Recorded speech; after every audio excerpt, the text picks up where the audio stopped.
Hey, mahal everyone. Welcome back again to the Broadway Saying YouTube channel. I'm your host 40 and we are back with another video on the global version of Dissidia Final Fantasy Opera Omnia. In today's video, we're going to be taking a look at the upcoming character event, which is going to be featuring Final Fantasy V's Faris. So let's go ahead and dive right in. So this character event is going to be called Of the High Seas, featuring our girl Faris from Final Fantasy V. For those of you who don't know who she is the pirate captain who originally all of the main characters thinks that she is a boy because she was raised as a boy, but then later along in the story of Final Fantasy V, you find out that she's actually the eldest sister of Princess Lena, who is one of the other main characters in Final Fantasy V, and then later on she joins you on your quest to save the world from X-Death. So we unlock her just like any other character after clearing the conversation event following the event stage 1. So just like any other character event, that's how you unlock the character. We're also going to be rewarded with 2 pieces of her 5-star 35 CP gear called the Mirage Vest upon completing stages 3 and 5, and she is our first innate water elemental character. So she is our first character who wields the water element, and she is also a debuffer. So she falls along the lines of, let's say, like Vanille or Shantoto. So her job is to be debuffing the enemy. So very nice that we have that. Let's go ahead and take a look at even more details about her. So again, besides saying that she's a debuffer, she's also melee and she's also ranged, because one of her abilities is melee and the other one is ranged. So she has 2 different type of variants of physical attacks to be attacking the enemy with. Her crystal affinity is water/blue. Her speed tier is fast. Now this is upon my playtest from playing the Japanese version. She tends to go first depending on the team composition. So judging by that, she did kind of fit into the fast speed tier category. Her stats are honestly across the board pretty good. The only thing that's maybe somewhat on the low side is maybe the HP is a little bit on the low side at 4062 at level 50/50, and then her attack is kind of low as well, but you can always mediate that with artifact passives such as attack plus artifact passives. So her first ability is Water Dance, so this is going to be her water elemental ability. It's a 4-hit water brave attack. It grants her a buff to herself that allows her a medium success rate to be able to successfully debuff an enemy with her abilities, and the damage modifier for this is the first 3 hits are at 24% each, following by the last 4th hit, which is at 48%, which is a total of 120% damage modifier. Her second ability is the Cannon Fire ability. It is a 1-hit ranged brave attack. It has a small chance to inflict poison, small attack down, and small defense down for 3 turns, and the damage modifier on this ability is 110%. Now, just like Bart and just like Galoof, Faris does share the mastery system, which is when you use her abilities a certain amount of times, they get upgraded to an even better version of that ability, and she gets those 3 really cool stars above her head while she's doing those abilities. So the first mastery she gets is Water Dance Plus, so we have access to this after using Water Dance twice. All this does is it allows Water Dance to hit a lot harder, so the damage modifier for this ability goes up 36% for the first 3 hits, and then 72% for the 4th hit, with a total of 180% total damage.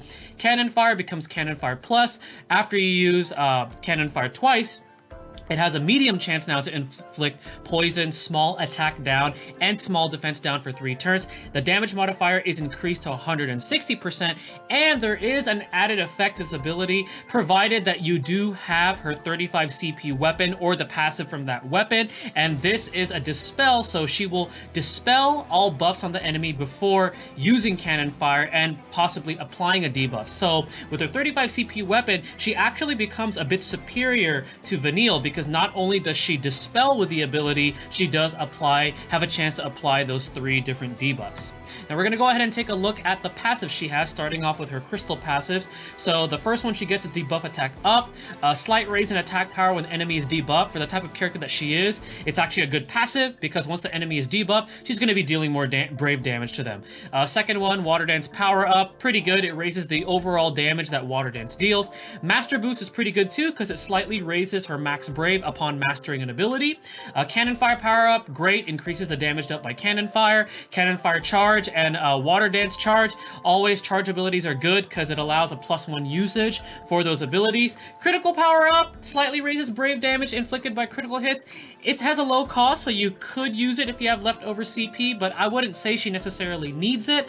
Bonus up all slightly raises break bonus gained by party after breaking an enemy. Again, with a low CP cost, it's not bad, but I wouldn't say you necessarily need it. And then her final one at crystal level 50 is Leader's Command. It slightly raises everybody's initial on max brave when Faris's HP is under 50%. Now this can be situational. Some might say that this is fairly good. The only reason why I'm kind of on the fence about it is because it requires her HP to be below 50%, something you generally do not want your characters to be in unless you have a healer in the party.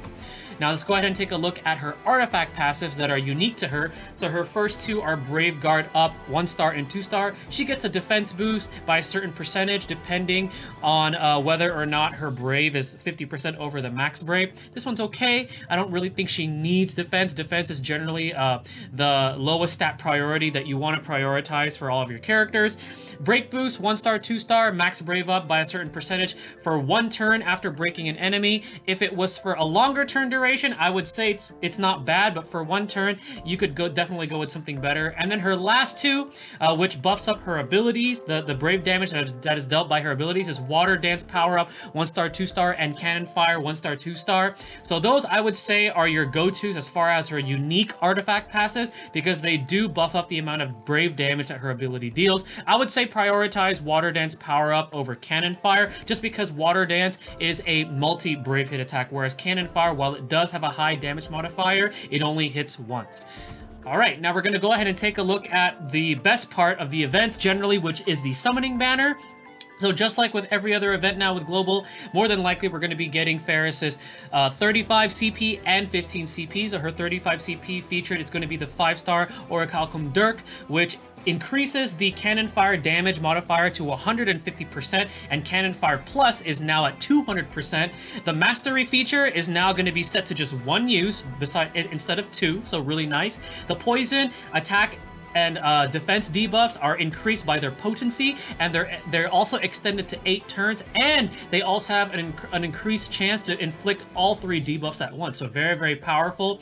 And then she also gains an additional inflict small brave down for 8 turns, so she gains an additional debuff on that as long as you have this weapon. So very, very powerful. Again, if you have this weapon on her, it definitely makes her, I feel like, more superior than Vanille, who was our first debuffer. The second weapon she's going to be having accessible into this banner is her 5-star 15 CP Assassin Dagger. This increases the damage modifier for Water Dance. The first 3 hits are going to be at 28%. The last hit is going to be at 56% with a total of 140%. And then Water Dance Plus is going to be increased to the first 3 hits are at 40%. And then the last one is at 80% for a grand total of 200% damage modifier. And her buff, where she's able to increase the chance of inflicting debuffs, is extended to 6 turns. So very, very nice. Now she'll also have her 4-star Dancing Dagger and 4-star Silver Plate, kind of consolation prizes. I mean, if you happen to pull multiples of them, you can always try to at least unlock their passives. Not really needed. And then alongside her is also Yang from Final Fantasy IV and Penello's 5-star 15 CP, along with their 4-star gear.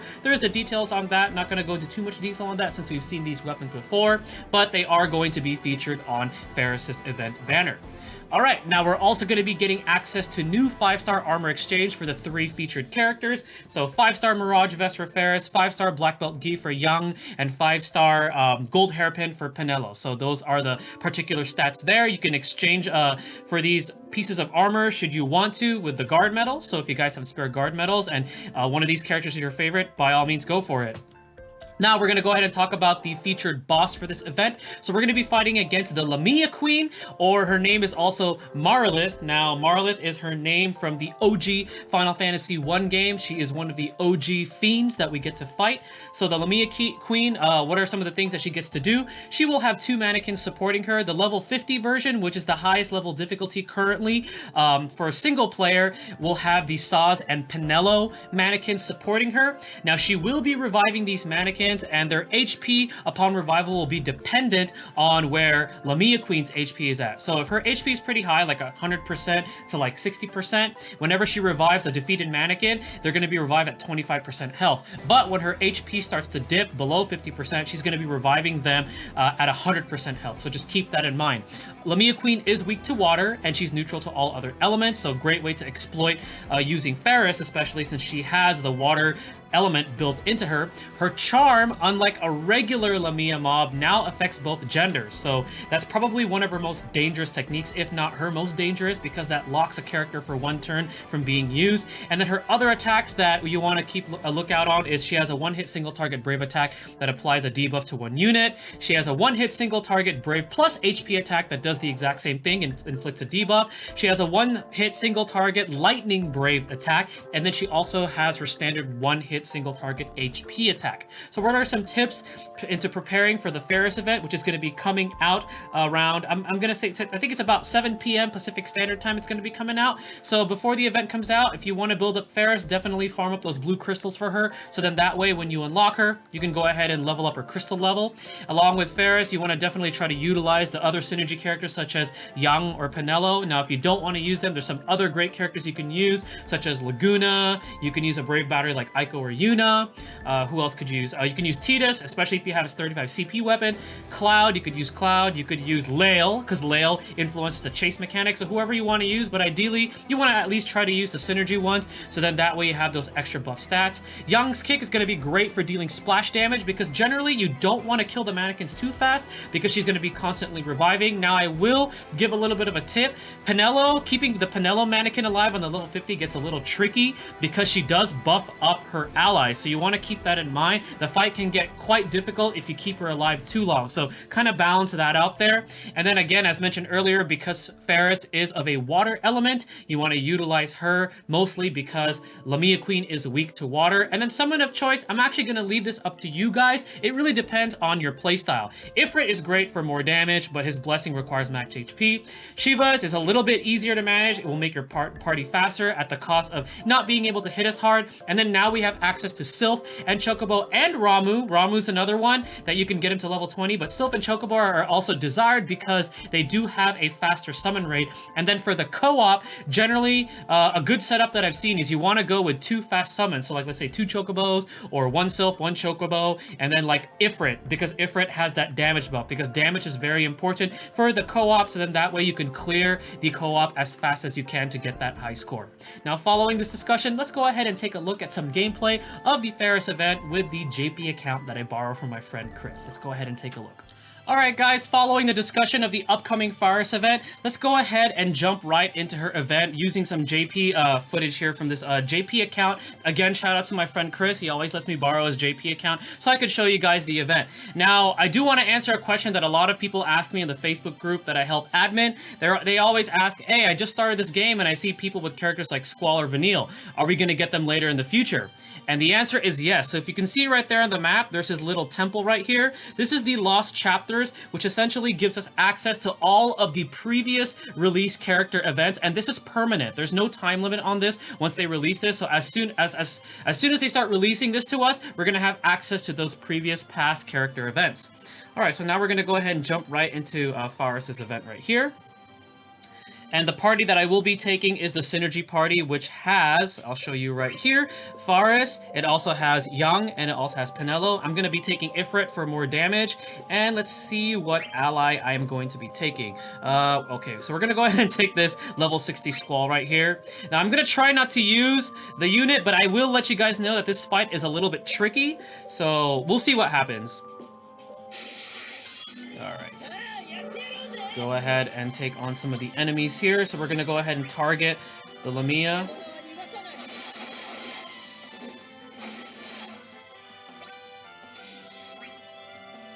She's probably going to use her charm on a unit. Or fire.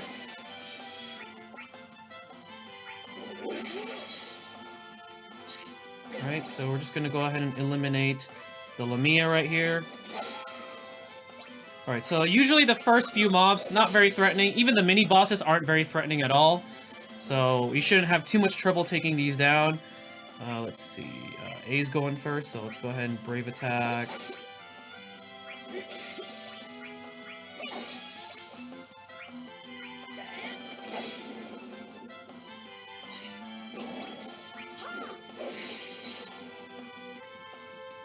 Alright, so the sub-boss is going to be the water turtle.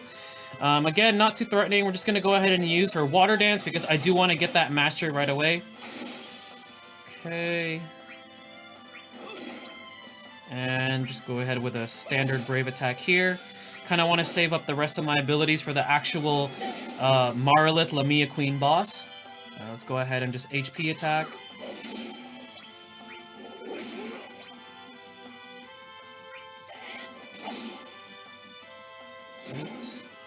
He retreats. He's pretty easy to break now. Let's go ahead and use Cannon Fire, build our break up a little bit with Faris, and then we're going to just use an HP attack with Pinello, and finish it off with Yang here. So again, not really in any danger. By the time you get to the actual boss, you should have your summon bar built up, even if you are using one of the slower summons. Alright, so now we're going to go ahead and just brave attack this Goblin Mage. Yes, use your charm on Faris. It's not going to do anything. Okay. Alright, there we go. So our summon bar is already up. Alright, now Battle 5. Here we go. So again, I'm going to try not to use that level 60 Squall, but this fight can be tricky, and the only reason why is because the annoying mannequin is Pinello, because she does buff the entire party. So we're going to try to take down... We're going to use a Water Dance here and break Marilith. Let's go ahead and we're going to break Pinello. Not too concerned about Saz. His most threatening ability is probably his attack boost. Right, so we're going to break those mannequins.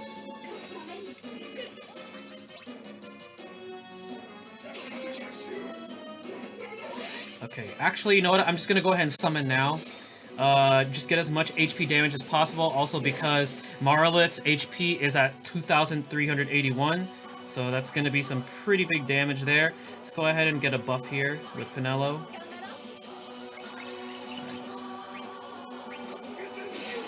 Right. Nice, get some residual splash damage there.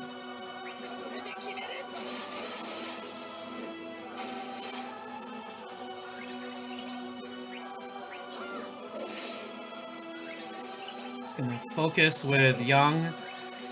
Then we're gonna use a brave attack. Okay.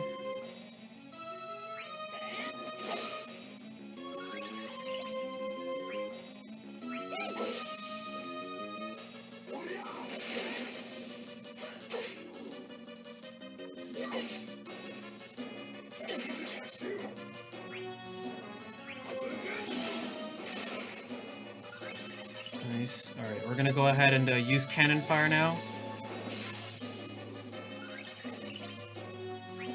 Okay, she's gonna revive, probably revive one of her mannequins. Yep, she's gonna revive Saz. And at full health.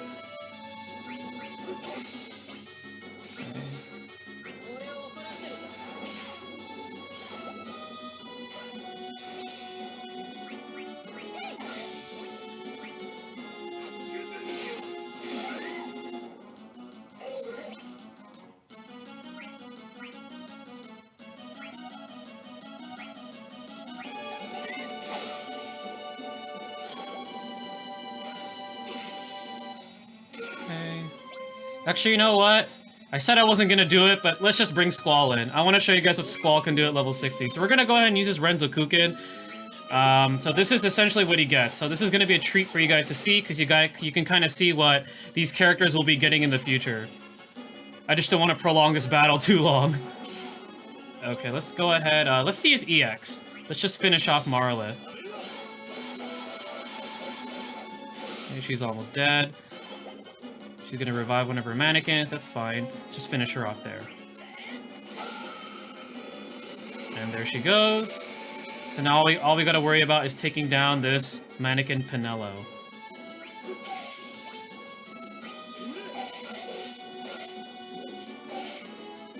Boom! Alright. So, just quick reminders and quick tips. Remember, the mannequins will be revived, so just be aware of that. You want to take them down residually. I wasn't doing a good job of that, obviously. That's why I resorted to just having to use that Squall ally. But the tricky part is keeping that Penelo alive. It can be risky only because of the buffs that she provides to the rest of the enemies, because she does the exact same thing as, you know, the unit Penelo. So just want to keep that in mind. Saz is not too threatening in this fight. The only thing that he can really do is attack boost, which if he uses that on Marlit, just keep in mind she's going to be doing a lot more damage.